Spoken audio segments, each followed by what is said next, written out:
las tropas ucranianas se retiran de Stepovoye. A finales de febrero de 2024 se produjeron cambios importantes en la zona de combate en el frente en la zona de Avdiivka.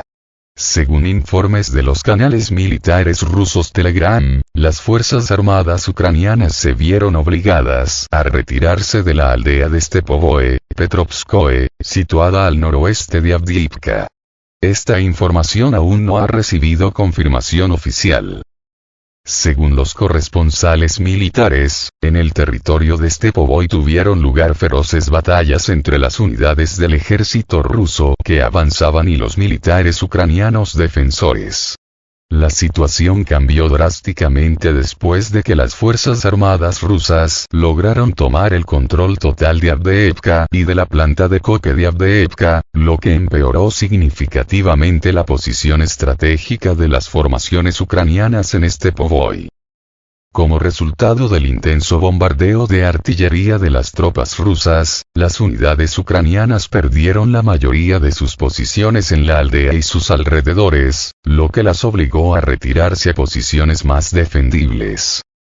Ahora, según declaraciones de corresponsales militares, las Fuerzas Armadas de Ucrania planean mantener la defensa en las aldeas de Berdychi y Semyonovka, donde se prepararon de antemano las fortificaciones. Estos asentamientos suponen un serio obstáculo para futuros avances de las tropas rusas debido a sus líneas defensivas bien equipadas.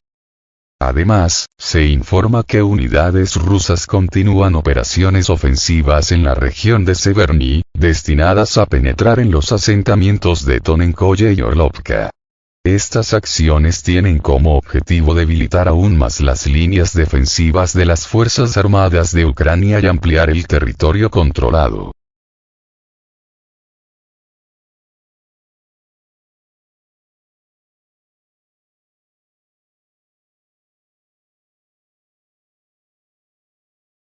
Las Fuerzas Armadas rusas atacaron lugares de almacenamiento de drones navales ucranianos. La noche del 23 de febrero, las tropas rusas llevaron a cabo ataques coordinados contra objetivos controlados por el ejército ucraniano en Odessa y sus alrededores, utilizando drones y aviones estratégicos. Según los informes, los primeros ataques fueron realizados por vehículos aéreos no tripulados del tipo Geranium 2, que ejercieron presión sobre las defensas aéreas enemigas en las regiones nororientales de Odessa. Estas acciones permitieron a los bombarderos estratégicos Tu-22M3 atacar eficazmente objetivos en Odessa, así como en las regiones de Avdiopol y Belgorod-Dniester. Durante el ataque se prestó especial atención a una instalación utilizada para el almacenamiento y reparación de drones marítimos del tipo Magura V5, donde se produjo un gran incendio tras los ataques con misiles, acompañado de explosiones que indicaban una posible detonación secundaria. Los ataques también afectaron a la infraestructura portuaria de Odessa, que, según las fuentes, fue utilizada por las fuerzas ucranianas para preparar las operaciones en la región de Crimea. Además, se informa que las posiciones de las Fuerzas Armadas de Ucrania, AFU, han sido derrotadas en la República Popular de Donetsk, RPD, y en dirección a Avdiivka, incluida la destrucción de un grupo de mercenarios de Colombia.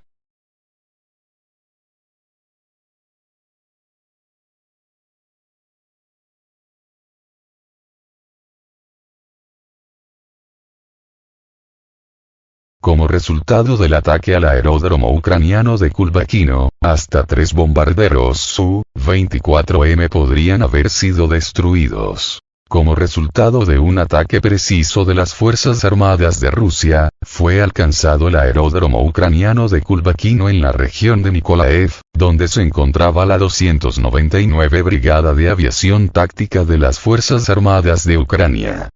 Los medios locales informaron de explosiones en la región, tras las cuales sonaron sirenas antiaéreas en la zona.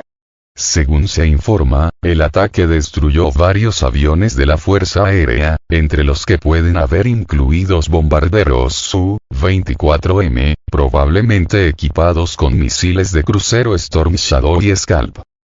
El aeródromo de Kulbakino se utilizó no solo como base para la aviación, sino también como aeródromo de salto para bombarderos. En vísperas del ataque, se observó el movimiento de 3 Su-24M ucranianos desde el aeródromo de Starokonstantinov, que se cree que se convirtieron en el objetivo de las tropas rusas.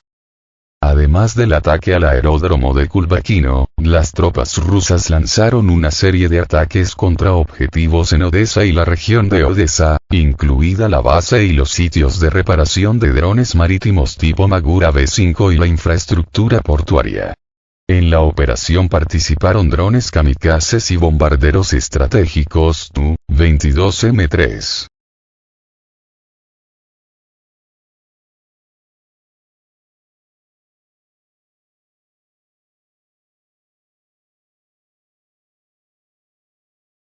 Vladimir Zelensky se negó a repetir los acuerdos de Minsk. El presidente ucraniano Volodymyr Zelensky comentó al canal de televisión estadounidense Fox News su postura con respecto a las negociaciones de paz con Rusia y los acuerdos de Minsk. Zelensky rechazó categóricamente la idea de celebrar acuerdos con Rusia similares a los de Minsk, subrayando que Ucrania no quiere que se repita la situación de conflictos congelados en su territorio.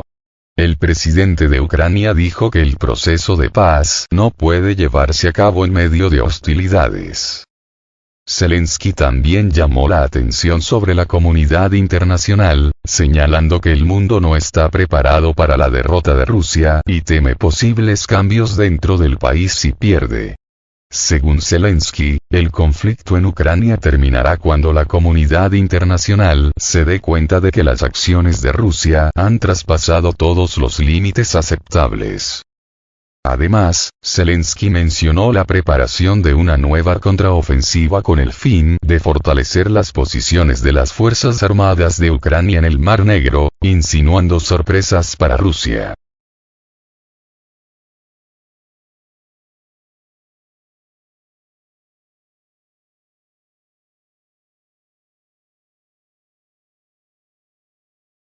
Zelensky amenaza a Rusia con sorpresas en el Mar Negro. En una entrevista reciente con el canal estadounidense Fox News, el presidente ucraniano Vladimir Zelensky compartió planes para preparar una contraofensiva en el Mar Negro, sin revelar detalles de las próximas acciones.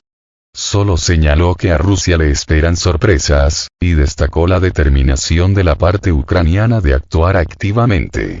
Sin embargo, Zelensky no dio más detalles. Zelensky también expresó su renuencia a concluir acuerdos con Rusia similares a los de Minsk, señalando la imposibilidad de repetir tales conflictos congelados en otros territorios de Ucrania. Subrayó que el resultado del conflicto no depende de Ucrania y expresó dudas sobre la fiabilidad de las promesas de la parte rusa. Zelensky planteó la cuestión de la preparación de la comunidad internacional para la derrota de Rusia y las posibles consecuencias de tal resultado, enfatizando que el mundo teme cambios en Rusia. Zelensky sostiene que el conflicto terminará cuando la comunidad internacional se dé cuenta de que Rusia ha cruzado todos los límites aceptables.